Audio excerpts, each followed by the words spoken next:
നമസ്കാരം. കോറൽ ഗ്ലോബിലേക്ക് ഒരിക്കൽ കൂടി സ്വാഗതം.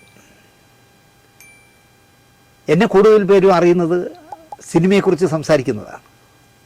എന്നാൽ ആ പ്രോഗ്രാമുകളിൽ തന്നെ ഞാൻ പറയാറുണ്ട് ഞാനൊരു കമ്മ്യൂണിസ്റ്റുകാരനാണെന്ന്. ഞാൻ ഇന്ന് സംസാരിക്കുന്ന വിഷയം ഇവൻ കമ്മ്യൂണിസ്റ്റുകാരനായതുകൊണ്ടാണല്ലോ BJP ആക്ഷേപിക്കുന്നത് എന്നുള്ള രീതിയിൽ കാണരുത്. ഞാൻ ഇന്നലെ ഒരുപാട് നേരം ആലോചിച്ചു ഈ പ്രോഗ്രാം ചെയ്യണോ വേണ്ടതെന്ന്. കാരണം നമ്മൾ കണ്ടിട്ടുള്ള ഏറ്റവും വലിയ സ്വേച്ഛാധിപതി എന്ന് പറഞ്ഞാൽ ഇന്ദിരാഗാന്ധിയായിരുന്നു.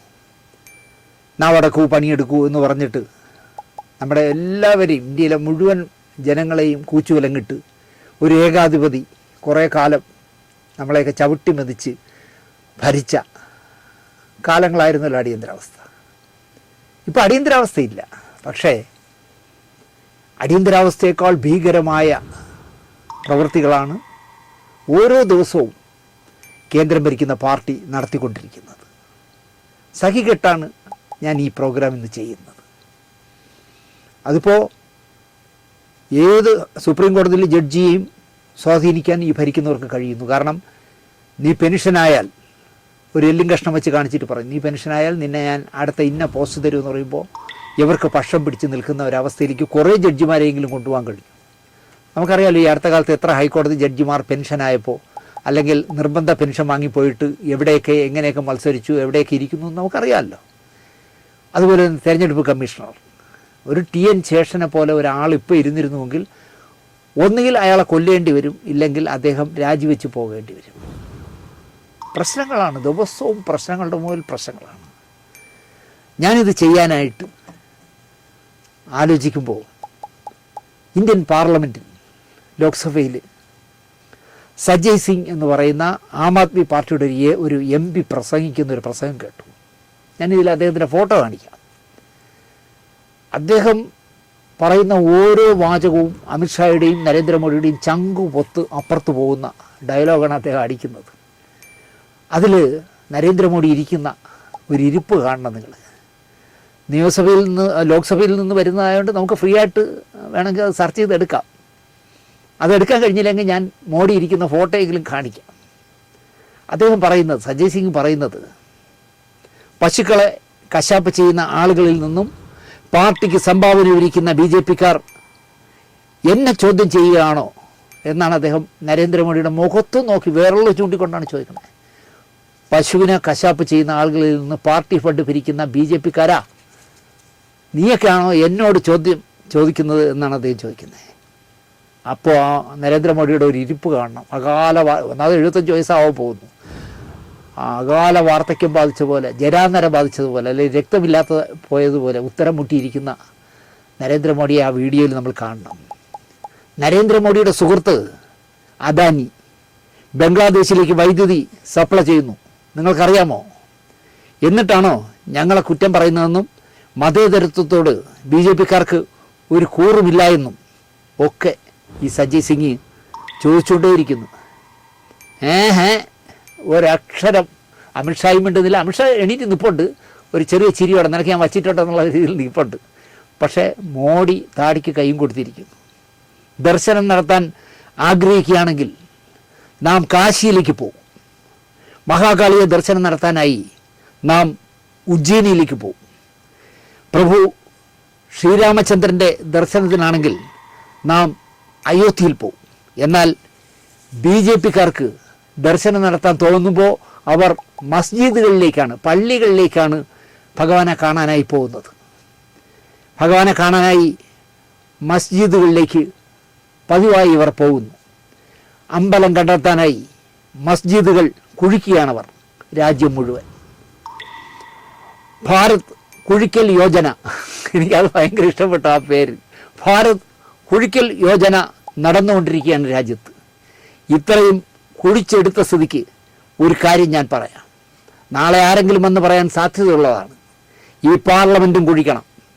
മിനിമം നമ്മുടെ പ്രധാനമന്ത്രിയുടെ ഡിഗ്രി സർട്ടിഫിക്കറ്റെങ്കിലും ഈ പാർലമെൻറ്റ് കുഴിച്ചാൽ അതിനകത്തുനിന്ന് കിട്ടും എന്നാണ് സജയ് സിംഗ് പറയുന്നത്. നിങ്ങളുടെയൊക്കെ മക്കൾ, അദ്ദേഹത്തിന് മക്കളില്ല, പക്ഷേ അമിത്ഷായൊക്കെ ഉദ്ദേശിച്ചായിരിക്കാം, നിങ്ങളുടെയൊക്കെ മക്കൾ ഖത്തറിൽ ഷെയ്ഖുമാരുടെ കൂടെ ബിസിനസ് നടത്തുന്നു. എന്നാൽ നിങ്ങളിവിടെ മുസ്ലിങ്ങൾക്കെതിരെ ആക്രമണം നടത്താൻ ആഹ്വാനം ചെയ്യുന്നു. ജയിലിനെക്കുറിച്ചും ജാമ്യത്തെക്കുറിച്ചുമാണ് നിങ്ങൾ പറയുന്നതെങ്കിൽ എന്നാണോ ഈ ഭരണം, അതായത് ഈ BJP ഭരിക്കുന്ന ഭരണം മാറുന്നത്, ആ നിമിഷം മുതൽ നിങ്ങളൊരാളും പുറം ലോകം കണി കാണില്ല എന്നാണ് അർത്ഥശങ്കയ്ക്കിടയില്ലാതെ സജയ് സിംഗ് പറഞ്ഞത്. ജയിലിനെക്കുറിച്ചും ജാമ്യത്തെക്കുറിച്ചുമാണ് നിങ്ങൾ പറയുന്നതെങ്കിൽ എന്നാണോ ഈ ഭരണം മാറുന്നത്, ആ നിമിഷം മുതൽ നിങ്ങളൊരാളും പുറം ലോകം കാണുകയില്ല എന്ന് അടച്ചു പറഞ്ഞു അദ്ദേഹം. ഭീഷണിപ്പെടുത്തുന്ന കാര്യങ്ങൾ ഇവിടെ പറയാതിരിക്കുക. അദാനിക്ക് കൂലിപ്പണി ചെയ്യുന്ന സർക്കാർ ഞങ്ങളെ ചോദ്യം ചെയ്യുകയാണോ? ഇവരാണോ അഴിമതിയെക്കുറിച്ച് സംസാരിക്കുന്നത്? ഒരു കാര്യം നിങ്ങൾ ഓർത്തു വച്ചോളൂ, ഈ രാജ്യം ബാബാ സാഹിബിൻ്റെ ഭരണഘടന അനുസരിച്ചായിരിക്കും ചലിക്കുക. ഏതെങ്കിലും മോഡിയുടെയോ അമിത്ഷായുടെയോ ഇച്ഛയ്ക്കനുസരിച്ചായിരിക്കില്ല ഈ രാജ്യം മുന്നോട്ട് പോവുക. ഓർത്തു വച്ചോളൂ, നിങ്ങളുടെ സഖ്യം EDയോടാണ്, എൻഫോഴ്സ്മെൻറ്റ് ഡയറക്ടറോടാണ് എന്നാണ് പറയുന്നത്. EDയും CBIയും ഒക്കെയാണ് നിങ്ങളുടെ സഖ്യം. BJPക്കാരുടെ അഴിമതിയെക്കുറിച്ച് സംസാരിക്കുന്നത് കേൾക്കുമ്പോൾ, BJPക്കാർ അഴിമതിയെക്കുറിച്ച് സംസാരിക്കുന്നത് കേൾക്കുമ്പോൾ ഒസാമ ബിൻ ലാദൻ അഹിംസ ഉപദേശിക്കുന്നത് പോലെയാണ് എനിക്ക് തോന്നാറ്. 3,20,000 കോടി രൂപയുടെ സംഭാവന നിങ്ങൾ ഇലക്ടർ ബോണ്ടായിട്ട് വാങ്ങി. EDയെയും CBIയെയും ഒരു 3 മണിക്കൂർ ഞങ്ങൾക്ക് നൽകൂ. നിങ്ങളെ എല്ലാവരെയും അകത്താക്കാൻ ഞങ്ങൾക്കാവും. നിങ്ങളുടെ മാനസികാവസ്ഥ അതാണ് എന്നാണ് സഞ്ജയ് സിംഗ്, സ്പീക്കർ ഒരുപാട് ഇടംകൊലിടുന്നുണ്ട്, അതൊന്നും വകവയ്ക്കാതെ മോഡിയുടെ മുഖത്ത് നോക്കി ചോദിച്ചത്. ഒരുപാട് ചിന്തനീയമായ കാര്യങ്ങളാണ് അദ്ദേഹം പറഞ്ഞത്. CBIയും EDയെയും ഒരു 3 മണിക്കൂർ ഞങ്ങൾക്ക് തരൂ. എടാ BJPക്കാരാ, നിന്നെ എല്ലാവരും പിടിച്ചകത്തിടാനുള്ള കുറ്റകൃത്യങ്ങൾ നിങ്ങൾ ചെയ്തിട്ടുണ്ടെന്നൊരു പ്രധാനമന്ത്രിയുടെ മുഖത്ത് നോക്കി പറയുക എന്ന് പറഞ്ഞാൽ, ഞാനിപ്പോൾ ഇതൊക്കെ പറഞ്ഞത് സത്യത്തിൽ ആ വിഷയത്തിലേക്ക് വരാനല്ല. ഞാനിപ്പോൾ ആലോചിച്ചുകൊണ്ടിരിക്കുന്നത് കള്ള വോട്ടിലൂടെ എങ്ങനെ അധികാരം നിലനിർത്താം, എങ്ങനെ ജയിച്ച് കയറാം എന്നൊക്കെ റിസർച്ച് ചെയ്യുന്ന അത്രയും ബുദ്ധിമാന്മാരായ, എന്താ പറയുക, വളഞ്ഞ വഴിയിലൂടെ അധികാരം സ്ഥാപിക്കാൻ ശ്രമിക്കുന്ന ഉത്തരേന്ത്യൻ നേതാക്കളെ നമ്മൾ കണ്ടിട്ടുണ്ട്. പക്ഷേ ദൈവഭക്തനും മാന്യനും കുലീനനും ഒക്കെയായ സുരേഷ് ഗോപി കേരളത്തിൽ കാണിച്ച തെമ്മാടിത്തരം കണ്ടപ്പോൾ, ഓരോ ദിവസവും അതിൻ്റെ പുതിയ പുതിയ വാർത്തകൾ കേൾക്കുമ്പോൾ, പക്ഷേ ഞാൻ അപ്പോഴും CPIയുടെ സ്ഥാനാർത്ഥിയായ സുൽകുമാറിനെ കുറ്റം പറയുന്നില്ല. പക്ഷേ CPM അവിടെ അലംഭാവം കാണിച്ചു എന്ന് എനിക്ക് തോന്നുന്നു. ഒരു ബൂത്തിൽ നമുക്ക് പരിചയമില്ലാത്ത ഒരു ബൂത്ത് എന്ന് പറയുമ്പോൾ അതിൻ്റെ അടുത്തുള്ളവരായിരിക്കുമല്ലോ അതിൽ കമ്മിറ്റിയിലുണ്ടാവുന്നത്. അവിടെ ഫ്ലാറ്റുകളിൽ താമസിക്കുന്നവരെ ഫ്ലാറ്റിൽ കയറി നമുക്ക് പരിശോധിക്കാൻ പറ്റില്ല, ഫ്ലാറ്റിലേക്ക് കയറ്റിവിടില്ലല്ലോ. എന്നാൽ പോലും ഇത്രയും ആളുകൾ എങ്ങനെ 65,000-ഓളം കള്ള വോട്ടുകൾ എങ്ങനെ ചെയ്തു എന്ന് ഈ ഇന്ത്യജന്റന്മാർക്കോ ബൂത്തിലിരിക്കുന്നവർക്കോ മനസ്സിലാക്കാൻ കഴിഞ്ഞില്ല എന്ന് പറഞ്ഞാൽ അത് ഇടതുപക്ഷത്തിന് പറ്റിയ വലിയ നാണക്കേടാണെന്ന് ഞാൻ പറയും. ഇവിടെ എനിക്ക് പെട്ടെന്നൊരു കാര്യം ഓർമ്മ വരുന്നത്, ഞങ്ങളുടെ നാട്ടിലൊരു CPIയുടെ നേതാവുണ്ട്. വിവരമെന്ന് പറഞ്ഞാൽ തൊട്ട് തെറിച്ചിട്ടില്ലാത്തൊരു നേതാവാണ്. വാ തുറന്നാൽ മണ്ടത്തരേ പറയും. മൈക്ക് കിട്ടിയാൽ അയാൾ പ്രസംഗിച്ചാൽ പ്രിയദർശൻ്റെ പടം പോലെ തോന്നും. ഞങ്ങൾ എത്രയോ കാലം, ഞാൻ ഒരുപാട് കാലം എൻ്റെ ആയിട്ട് ഇരുന്നിട്ടുണ്ട്. എത്രയോ കാലം ഈ കക്ഷിക്ക് ഞങ്ങൾ വോട്ട് ചെയ്യാനുള്ള അവസരം കൊടുക്കില്ലായിരുന്നു. കാരണം അദ്ദേഹം ചെയ്യുന്നത് എന്തായാലും ഇടതുപക്ഷത്തിനാണ്. അപ്പോൾ അവിടെ UDFൻ്റെയും BJPയുടെയും ഒക്കെ ഇന്ത്യൻ്റെമാർ ഇരിക്കുകയായിരിക്കുമല്ലോ. അവരോടെല്ലാം ചോദിച്ച ശേഷം നമ്മുടെ ഒരാൾ കയറി ഈ മനുഷ്യൻ്റെ, ഈ സഖാവിൻ്റെ വോട്ടങ്ങ് ചെയ്യും. അതെന്തിനെന്ന് ചോദിച്ചാൽ, ഇദ്ദേഹം ഒരു 10 മണി കഴിയുമ്പോൾ മുഖത്ത് മുഴുവൻ പൗഡറൊക്കെ വാരി തേച്ച്, കറുത്ത ദേഹമാണ്, അതിൽ നനവോടെ പൗഡറൊക്കെ വാരി തേച്ച് എന്തോ മണമുള്ള അത്തറൊക്കെ അടിച്ച് വെള്ളയൊക്കെ ഇട്ട് എല്ലാവരും നോക്കി നമസ്കാരമൊക്കെ പറഞ്ഞ് വോട്ട് ചെയ്യാൻ വരും. വോട്ട് ചെയ്യാൻ വരുമ്പോൾ ഇദ്ദേഹത്തിന് വോട്ട് ചെയ്തല്ലോ എന്ന് പറയും. എൻ്റെ വോട്ട് എങ്ങനെ ചെയ്യും, ഞാൻ ഇന്ന ആളല്ലേ എന്ന് പറഞ്ഞ് പുള്ളി ഭയങ്കര ആളാവുമ്പോൾ മറ്റേ തെരഞ്ഞെടുപ്പിൻ്റെ ഉദ്യോഗസ്ഥർ പറഞ്ഞ് ഞങ്ങളെന്ത് ഞാൻ ചെയ്തിരിക്കുന്നു എന്ന് പറയും. അവിടെ നിന്നുകൊണ്ട് ഈ തെരഞ്ഞെടുപ്പ് ഉദ്യോഗസ്ഥന്മാരെ കുറേ തെറി വിളിക്കും. അത് കേൾക്കാൻ വേണ്ടിയാണ് ചെയ്യണത്. അപ്പോൾ എനിക്കിത് സുരേഷ് ഗോപിയുടെ കള്ള വോട്ട് ആലോചിച്ചപ്പോൾ എനിക്ക് ആദ്യം ഓർമ്മ വന്നത് ഇതാണ്. തൃശ്ശൂർ പൂങ്കുന്നത്തെ ഒരു വീട്ടുടമ അറിയാതെ, ഒരു ഫ്ലാറ്റ് ഉടമ അറിയാതെ കുറേ വോട്ടുകൾ ചേർത്തു. ആ ഫ്ലാറ്റിൻ്റെ ഉടമ പറയുന്നത് ശരിയാണെന്ന് ബൂത്ത് ലെവൽ ഓഫീസറും രേഖപ്പെടുത്തുന്നു. ആനന്ദ് സി മേനോൻ എന്ന് പറഞ്ഞ ബൂത്ത് ലെവൽ ഓഫീസർ BLO പറയുന്നു, ഞാനിത് തെരഞ്ഞെടുപ്പ് കമ്മീഷണർക്ക് പരാതിയായിട്ട് കൊടുത്തതാണ്. തൃശ്ശൂരിലും ആലത്തൂരിലും പേരുള്ള RSS നേതാവ് ഷാജി വരവൂർ. കൊല്ലം ഇരവിപുരത്തും തൃശ്ശൂരിലും സുരേഷ് ഗോപിയുടെ അനുജൻ സുഭാഷ് ഗോപിയും ഭാര്യ റാണിയും വോട്ട് ചെയ്തു. സുരേഷ് ഗോപി അടക്കം. നിങ്ങൾ ആലോചിച്ച് നോക്കിയേ. സുരേഷ് ഗോപിക്ക് ഇതൊന്നും ഒരു പ്രശ്നമല്ല എന്ന് പറഞ്ഞാൽ പോണ്ടിച്ചേരി പോയി കള്ള അഡ്രസ്സ് കൊടുത്ത് ടാക്സി കിട്ടിക്കാൻ വേണ്ടി കാറെടുത്ത ആളല്ലേ. ക്യാപിറ്റൽ വില്ലേജ് അപ്പാർട്ട്മെൻറ്റിൽ ഫ്ലാറ്റ് ഉടമ അറിയാതെ കള്ള വോട്ട് ചേർത്തു ഒരു പ്രസന്ന അശോകൻ. BLO പറയുന്നു, ഞാൻ ഇക്കാര്യം തെരഞ്ഞെടുപ്പ് ഉദ്യോഗസ്ഥർക്ക് ചൂണ്ടിക്കാട്ടിയിരുന്നു എന്ന്. MP സ്ഥാനം നാണമുണ്ടെങ്കിൽ സുരേഷ് ഗോപി രാജിവെക്കേണ്ടതല്ലേ? ഈ വലിയ വായിൽ വലിയ വർത്തമാനങ്ങളൊക്കെ പറയുന്നില്ല. നിങ്ങൾ ആരോടാ നിങ്ങൾ ഉടക്കുന്നത്? ആരോടാ എന്നൊക്കെ നമ്മൾ പത്രക്കാരുടെ കിടന്ന് ചൂടാവാൻ വേണ്ടിയിട്ടില്ലേ? പോലീസില്ലേ ഇവിടെ? മാറ്റൂ. പിന്നെ ഒരു അമ്മച്ചി കണ്ടില്ല ഈ അടുത്ത കാലത്ത്, അമ്മച്ചി ഷേക്കാൻ്റെ എടുത്തപ്പോൾ അവിടെ തന്നെ ഇയാളുടെ കൂടെ നടക്കുന്ന എർത്തിനെ വിളിച്ച് വെള്ളം ചോദിക്കുന്നു, കൈ കഴുകുന്നു. ഒരു അമ്മച്ചി കയ്യിൽ പിടിച്ചതിന് ആലോചിച്ച് നോക്കിയേ. പിന്നെ എന്തോ ഒരു പരിപാടിക്ക് ചെന്നിട്ട് ഇരിക്കാനായിട്ട് ഒരു ശിഷ്യം വന്ന് തോർത്തു ഇരിക്കുന്നു. അയാൾ തോർത്തിൻ്റെ പുറത്തേ ഇരിക്കും. ഇത് എന്നൊക്കെ സുരേഷ് ഗോപിക്ക് ഇതൊക്കെ തോന്നി? റോഡിൽ ഇരുന്ന് ചാപ്പാടടിച്ചുകൊണ്ടിരുന്നതല്ലേ ഷൂട്ടിങ്ങിന്? ഇപ്പോൾ അല്ലേ കാരവാനും തേങ്ങയൊക്കെ വന്നത്? ഇത്രയും അല്പനായി പോണല്ലോ ഈ മനുഷ്യനെന്നാണ് ഞാൻ ആലോചിക്കുന്നത്. അപ്പോൾ MP സ്ഥാനം നാണമുണ്ടെങ്കിൽ, നാണം ഉണ്ടാവാൻ സാധ്യതയില്ല. കാരണം പള്ളി കിടന്ന് നിരങ്ങിയും മുസ്ലിം പള്ളി ചെന്ന് മറ്റേ നൊയമ്പിനുള്ള കഞ്ഞി വാങ്ങിച്ച് കുടിച്ച് വിരലുമൊക്കെ നക്കി എല്ലാം പോയിട്ടല്ലേ കന്യാസ്ത്രീകളെ, തൃശ്ശൂരുള്ള കന്യാസ്ത്രീകളെ പിടിച്ച് അകത്തിട്ടപ്പോൾ കമാന്നൊരു അക്ഷരം ഇപ്പോഴും വേണ്ടിയിട്ടില്ലല്ലോ. ഒരു മാസമാവാൻ പോകുന്നു. അപ്പോൾ നാണമെന്ന് പറഞ്ഞൊരു വികാരം അദ്ദേഹത്തിനുണ്ടെന്ന് തോന്നില്ല. സുരേഷ് ഗോപിയുടെ ഡ്രൈവർ വരെ ചാസമംഗലത്ത് നിന്ന് പോയി തൃശ്ശൂർ ഫ്ലാറ്റിൽ അതിൻ്റെ ഉടമ അറിയാതെ രജിസ്ട്രേഷൻ വാങ്ങിച്ച് വോട്ട് ചെയ്തു എന്നുള്ളതാണ്. എനിക്ക് തോന്നുന്നു സുരേഷ് ഗോപിയുടെ വീട്ടിൽ പട്ടികൾ വല്ലതും ഉണ്ടായിരുന്നെങ്കിൽ ആ പട്ടികൾക്ക് വരെ തൃശ്ശൂരിൽ വോട്ട് വാങ്ങിക്കൊടുത്തതന്നെ സുരേഷ് ഗോപി. അങ്ങനെയാണ് അദ്ദേഹം ജയിച്ചത്. അതുകൊണ്ട് തന്നെ അയാളെ MP ആയിട്ട് ആരും ഇനി പറയരുതെന്ന് ഞാൻ പറയും. കാരണം ഇത് കള്ള MP ആണ്. മാന്യത ഉണ്ടെങ്കിൽ സുരേഷ് ഗോപി രാജിവെക്കണമെന്നാണ് K മുരളീധരൻ പറഞ്ഞത്, അവിടെ തോറ്റ UDF സ്ഥാനാർത്ഥി. മാന്യത ഉണ്ടെങ്കിൽ ഞാൻ മുരളീധരനോട് ചോദിക്കുകയാണ്, പോണ്ടിച്ചേരി ചെന്ന് കള്ള അഡ്രസ്സ് ഉണ്ടാക്കി ടാക്സി വെട്ടിക്കാൻ പോയി പിടിക്കുമായിരുന്നു. അപ്പോൾ ആ ഒരു വികാരം പുള്ളിക്കില്ല എന്നാണ് എനിക്ക് തോന്നുന്നത്. തൃശ്ശൂർ പാർലമെൻറ്റ് സീറ്റിൽ ഉപതെരഞ്ഞെടുപ്പ് നടത്താൻ തെരഞ്ഞെടുപ്പ് കമ്മീഷണർ തീരുമാനിക്കണം. അതിന് TN ശേഷൻ അല്ലല്ലോ ഇന്ത്യയിലെ തെരഞ്ഞെടുപ്പ് കമ്മീഷണർ എന്ന് നമുക്ക് ആശ്വസിക്കാം. ഒരു പുല്ല് നടക്കില്ല. ഇവർ കളിക്കുന്ന കളികളെല്ലാം അംഗീകരിക്കുന്ന ആളുകളായിരിക്കും ഇപ്പോൾ തെരഞ്ഞെടുപ്പ് കമ്മീഷണറായിട്ടൊക്കെ ഇരിക്കുന്നത്.